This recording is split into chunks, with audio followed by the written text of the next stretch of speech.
Hello friends, this is कुमारी अभिलाषा और आज हम करेंगे क्लास 7 का science chapter first, that is nutrition in plants. So nutrition in plants, हमने न्यूट्रिएंट्स के बारे में पहले से पढ़ चुका है, जो कि हमने class 6th and I think 5th में भी आप लोगों ने पढ़ा होगा। सो न्यूट्रिशन को जानने से पहले हमें न्यूट्रिएंट्स को हमें समझना होगा। सो न्यूट्रिएंट्स क्या होता है? components of food necessary for our body are called nutrients। components of food जो कि हमारे बॉडी के लिए नेसेसरी होते हैं उन्हें हम न्यूट्रिएंट्स कहते हैं, राइट? ओके, अब components of food होता क्या है? अब आपने ये तो डेफिनेशन तो आपने समझ ली।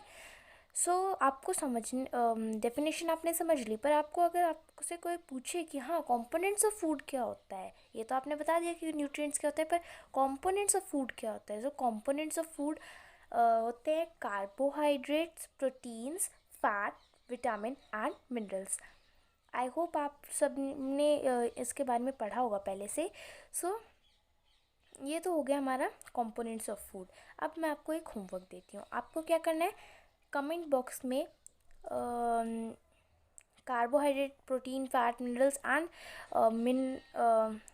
विटामिन एंड मिनरल्स पे आपको टू एग्जाम्पल्स आपको लिखने हैं। Okay, so all organisms require food. अब आपने सभी को देखा होगा कि जैसे एनिमल्स भी खाना खाते हैं और सभी बहुत ह्यूमंस भी खाना खाते हैं, ठीक है? तो सभी ऑर्गेनिजम्स को फूड रिक्वायर होता है, ये आप जानते हैं। अब ये फूड रिक्वायर होता है, बट फूड आता कहाँ से है, इस टॉपिक पे हम डिस्कशन करेंगे। ये फूड आता कहाँ से है? तो we get food from plants. Yes, we get food from plants. कैसे, हाउ? देखिए, humans and animals are directly और इनडायरेक्टली, ये डिपेंडेंट मैं लिखना भूल गई थी, डिपेंडेंट ऑन प्लांट्स। अब ह्यूमंस और जो एनिमल्स होते हैं वो क्या होते हैं, डायरेक्टली और इनडायरेक्टली, डायरेक्टली भी होते हैं और इनडायरेक्टली भी डिपेंडेंट होते हैं प्लांट्स पे। कैसे? आपको ये समझ नहीं आएगा हाउ, आपके कोई माइंड में क्वेश्चन आएगा कैसे ये। इसका आंसर होगा one second, right? Plants can synthesize food for themselves, but animals, including human, cannot. They get it from plants or animal that eat plants. Thus, human and animals are directly or indirectly dependent on plants.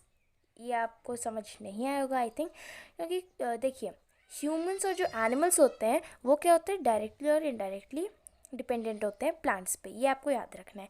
कैसे dependent होते हैं? देखिए, like this is a plant.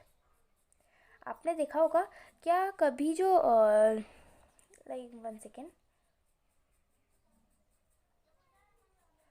Right, this think this is a grass, this is grass.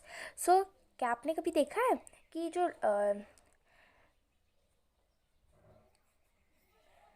Lion जो होता है वो कभी क्या ग्रास पे ग्रास को खाता है? ग्रास का जो खाता है, नहीं खाता। फिर भी उसे डायरेक्टली या फिर इनडायरेक्टली उसे प्लांट्स के जो न्यूट्रिएंट्स होते हैं वो उसे मिल जाते हैं। ओके, कैसे मिलते हैं? देखिए, लायन जो होता है ना, वो क्या करता है, वो पहले क्या करता है, डियर को ईट करता है, राइट? डियर को खा लेता है, डियर क्या खाता है? This plant. अब डियर के अंदर प्लांट्स के तो न्यूट्रिएंट्स होंगे ही। क्या करेगा, क्या होगा कि उसके जो न्यूट्रिएंट्स हैं, लॉयन उससे डियर को खा लेगा तो उसके न्यूट्रिएंट्स, जो प्लांट्स के जो न्यूट्रिएंट्स होते हैं वो डियर के जो अंदर थे वो लॉयन को मिल जाएंगे। यही होता है इनडायरेक्टली। देखिए, जो डियर होता है, वन सेकेंड,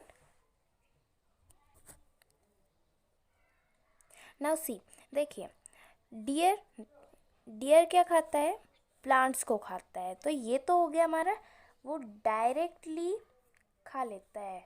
ओके, अब जो लॉयन की जब हम बात करते हैं सो क्या होता है, लॉयन क्या डियर को तो ईट करता ही है, खाता है। सो अब उसे न्यूट्रिएंट्स कहाँ से मिलेंगे? डियर जो प्लांट्स को जो खा रहा है, प्लांट्स जैसे ईट कर रहा है, मतलब डियर प्लांट्स को ईट कर रहा है, तो क्या होगा कि प्लांट्स की न्यूट्रिएंट्स डियर में चले जाएंगे। इट इज़ न्यूट्रिएंट्स क्या होगा, वो डियर के अंदर चले जाएंगे। अब डियर के अंदर क्या होगा, प्लांट्स का न्यूट्रिशन होगा, न्यूट्रिएंट्स होंगे। सो क्या होगा कि जो लॉयन जब डियर को खाएगा तो उसके जो न्यूट्रिएंट्स होते हैं वो लॉयन के अंदर हो जाएंगे। ये तो हमारा हो गया डायरेक्टली, और ये होता है हमारा इनडायरेक्टली। ओके, ये होता है हमारा directly and this is indirectly. I hope आपको ये समझ आया होगा। देखिए एग्जाम्पल है, सेम एग्जाम्पल है। मैंने लॉयन को एग्जाम्पल लिया था, इसमें टाइगर है। टाइगर ईट डियर विच ईट प्लांट्स। टाइगर डियर को खाता है जो प्लांट्स को खाता है, मतलब कि टाइगर डियर को तो खाता ही है, और डियर क्या खाता है, प्लांट्स को खाता है। ओके, ये तो आपको समझ आ गया होगा। Let's move to the next topic. Now our next topic is mode of nutrition in plants. अब प्लांट्स भी कुछ टाइप से अपना खाना खाता है। देखिए इस चैप्टर में हम पढ़ेंगे सिर्फ प्लांट्स के बारे में, नो ह्यूमन बींग्स के बारे में हम सेकंड चैप्टर में पढ़ेंगे। Okay, so plants are the only organism that can prepare food for themselves by using water, carbon dioxide and minerals। अब क्या होता है, प्लांट्स एक ऐसा बस एक ओनली ऑर्गेनिज्म होता है, मतलब अकेला ऑर्गेनिज्म होता है जो खुद का खाना प्रिपेयर कर सकता है। किसके यूज़ से? Water, carbon dioxide and minerals के यूज़ से। सो एक क्वेश्चन आता होगा आपके माइंड में कि हमें फूड की क्या why do we need food, हमें फूड क्यों चाहिए होता है, क्यों आवश्यकता पड़ती है। सो इसका आंसर होगा, all organisms need food and utilize it to get energy for growth and maintenance of their body. अब सभी ऑर्गेनिजम्स को फूड चाहिए होता है ताकि वो उसे यूटिलाइज कर सके, to get energy for growth and maintenance of their body. उससे फूड से क्या होता है, एनर्जी मिलती है। एनर्जी क्यों चाहिए होती है? ग्रोथ और मेंटेनेंस के लिए ऑफ बॉडी। ये क्लास 6 में भी आपने पढ़ा होगा, why do we need food. ये आपका एक क्वेश्चन आ सकता है, तो या तो आप उसमें ये वाला आंसर लिख सकते हैं या फिर उसके सम पॉइंट्स लिख सकते हैं, जैसे repairing of cells and etcetera.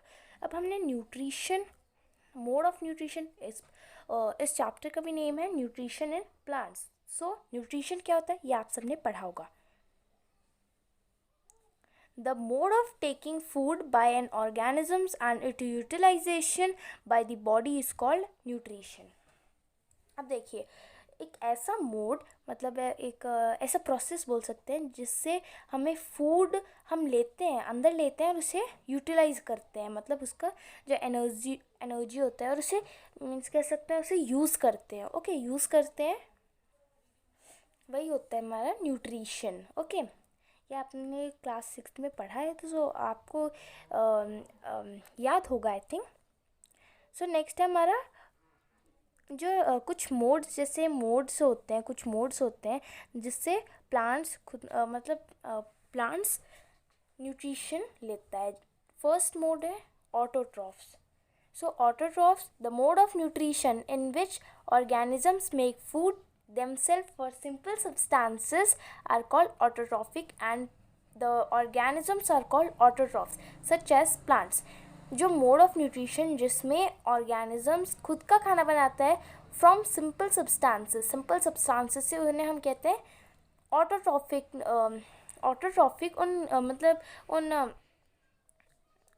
मतलब उस मोड ऑफ न्यूट्रिशन को हम कहते हैं ऑटोट्रॉफिक।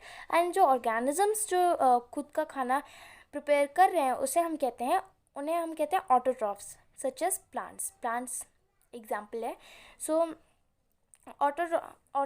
देखिए ऑटोट्रॉफ्स को हम 2 पार्ट्स में डिवाइड कर सकते हैं। First is auto and second is trophs. So auto means self and trophs means nourishment. So let's move to the second mode, that is heterotrophs.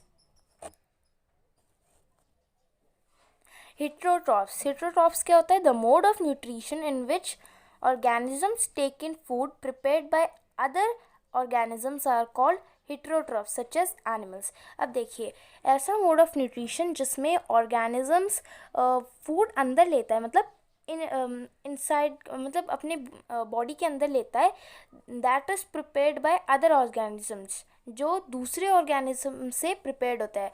अब वो ऑर्गेनिजम्स जो खाना लेता है वो तो हमारा हो सकता है एनिमल्स,